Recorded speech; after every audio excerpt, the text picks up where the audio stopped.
Okay, he just keeps walking into that deuce. propeller over and over. He does. It's like a rake factory. Right, he stepped on a rake and then he just stepped on another one. Yep.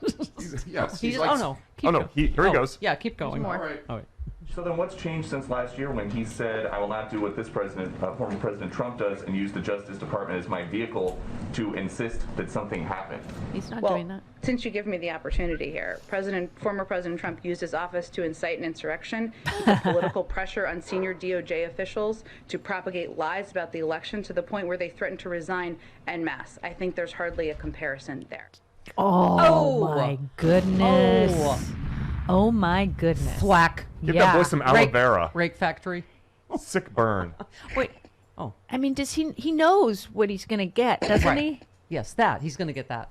He knows. He's going to get the rake in the face. Okay. Oh, but was he done yet? No. He was not. He was not. He said, President Biden said, the Justice Department and my administration will be totally independent of me. And he said he would not enter into any decisions about what cases the agency would bring or not bring. How is that not exactly And he has not, and he will not. And criminal prosecutions are their sole purview. Criminal prosecutions are the sole purview of the Department of Justice. That is the president's position. That is what he nominated the Attorney General to operate under. That is exactly what the Attorney General is doing. And those are the actions that people can watch from this administration. Oh, she's just so good. She's so good. I would just stop asking her questions if I were him. Just stop. Oh my God. It's like if that was a fight, someone would have stopped it. There'd be just go away. A white flag, something. Just, oh my God. Or you throw in the towel. Yeah. You see. Towel, Yes. right. That's what I meant. Flag on the play. Flag on the play and a towel. And a towel. It's like he's a masochist. He's a whiner. He turned He's into a a little masochist. baby in that one. Boy, they seem awfully nervous that Trump is going to be prosecuted Yeah, they're for terrified. his quite obvious crimes of Yeah, Fox insurrection. News is terrified. Karen in Chicago, my non-chlamydia-ridden little koala. Hello, Karen. What? What? I said she doesn't have chlamydia. We know that, but why Okay. even bring it up? Chlamydia. Why would anyone even be thinking that she has Chlamydia? No, you see, but Stephanie, I see you more as a bonobo. I think, Thank you, Karen. Thank you. All right. So anyway, remember when Trump's attorneys were able to protect him from being deposed under oath as to avoid a perjury trap? As our beloved Sue from Rockville says, I don't think he has any good days left. Right. Yeah. And, he is going to be in court for many, many years to come. And I just wonder at what point do the cult members cop onto the fact that they are being used in order to pay his legal fees? Yeah. Because he's just, he's going to get caught up in perjury. I hear that song in my head, and the grift goes on, da da da da da. Yeah. Like, it's just like, how dumb are you? How many of these stupid lawsuits are you going to pay for? That's all this is about. And don't you say, I imagine that they're going to start dropping off, at least some of them, when they start to realize that the guy is a liar, because it's going to expose the lies. It's going to have like a dual purpose, right? Yeah. To not only get him into hot water, but also expose the truth. Yeah, to them. Exactly. So, anyway. I love you, my little koala. Is that technically interspecies love that we have? Yes, Bonobo? it is. Bonobo I don't think it's koala? I don't think it's legal even for Human animal non-humans. hybrids. Yeah. All right. Come and get us, coppers. Our friend Uncle Rob Reiner said Donald Trump has been breaking laws for over 4 decades and has been filing ridiculous lawsuits to avoid being held accountable. This has got to stop. Yep. Yeah. Thank you. Thank you. We will. Rob Reiner working blue. Oh, he also said, I worked with Colin Powell in advocating for investment in early childhood development. He was generous and kind, and I know he was anguished and regretted his support of the invasion of Iraq. May he rest in peace. To his credit, he said that is the worst mistake he's ever made. Thank you. Yeah. Unlike anybody else. And he will tell anybody who will. Right. He would tell anybody who would listen. Yeah.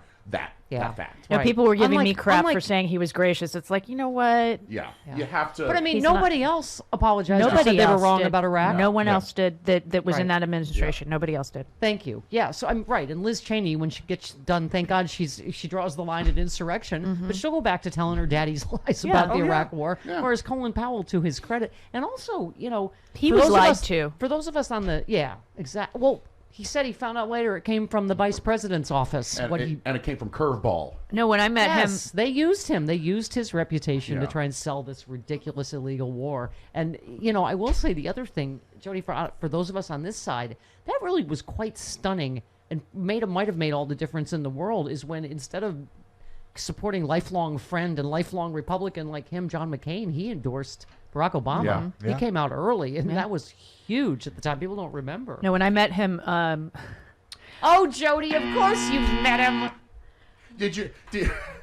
What's? It's a spider web. Go ahead. Did you go to school with his daughter? No, I did not. No, it was in 2005 when my mom was getting the Kennedy Center honors. Okay. And so there was a State Department dinner. And so I got to go to that, and I met him and his lovely bride. Jody's stories are just, it doesn't matter what we talk about. I'm like, what? You were where? With who? Okay. And so when I met him, I came this close to going, what did they have on you? Why did you do that? Mr. I came this close to going, what do they have on you? What do they have on you? You would have gotten the what mom, do they have on you? The mom in Kmart face. You would have been like, no, but his wife was mom so your mom would have given you the Eunice. And okay, no, he was very gracious and could not have been nicer. And the dinner was lovely. I sat next to Aunt Julie. Did your mom, when she was trying to discipline you, give Julie Andrews? Okay. I was going to say, your mom give you with Colin Powell. Did your mom give you the Eunice face? Was that her face? No, I did not say that to the secretary. I did not. I would say it's an honor to meet you, sir, and we chatted for like a second or two. And I was going to say when she took it to Kmart, but your mom probably didn't go to Kmart because there would have been a riot. But I'm just saying, what was her disciplining you in public? She would go to Norm's. Would she? Did she have Did she have a disciplining you in public face? Did it look like Eunice? Oh yeah. Oh dear, that's. I feel like with all these stories, it's like Mad Libs with Jody. It's right. like Yes. Where were you at? A State Department dinner with who? With Colin Powell. With Colin Powell and Aunt Judy. Julie. Sorry. Judy. You probably met Judy Garland also, didn't you? No, I did not. But I did meet Betty Davis. Oh. Okay. And she said, "Fasten your seatbelts. It's going to be a bumpy ride." No, she did not say that. Did. No, she did not. She did. She did? Why did she say that? Because she knew I was a huge fan of All About Eve. Oh. Wow. It's going to be a bumpy ride. Ah! Nice. She was so sweet. She was very sweet. And I was in this, it was in the 80s, and I was in this taffeta kind of thing. It was for the Variety Club, and we were literally in the middle of the room, the family, because my mom was being honored. So it was this 80s awful, frilly, and then it was the unfortunate years. So it just made me look even worse. And my mom says, "Oh, Jody, there's Betty Davis. Do you want to meet her?" And I'm like, "Yes." And so she came. My mom whispered to her how much I loved All About Eve, and so that's when she, with the cigarette, and of course, that was very gracious of her to do the line. She was before fantastic. you asked her. I didn't ask her. She just did it. That's very sweet. She was very sweet. Aw. I feel like the rest of the show should just be canceled and we just tell Jody stories now. How am I supposed to top that? I met Betty Davis in a taffeta dress in the 80s. Did you go to school with her daughter? No. Oh. Did she give you Betty Davis? Did she give you Betty Davis eyes? She did. She was super thin, and she had this hat on, and she had a cigarette with the holder. Wow. Of course. Yeah. She was fantastic. Gloves. She was wearing gloves, if I remember right. Yeah. I was like 15, 16, maybe.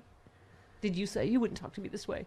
No. If I wasn't sitting in this chair. Well, but you are in the chair, Jody. You are. I did not quote movies to her. All right. She quoted one to me. I would have. I quoted Al Pacino to Al Pacino. I know. To his face. I know. In Rob Reiner's kitchen, right? No, Charlie Sheen's. Charlie Sheen's, yeah. For Martin See, Sheen's she knows how to drop names. Yeah. I only have like a couple of good stories. Jody has like, what? Every story starts with, well, my mom was being honored to fill in the blank. Right.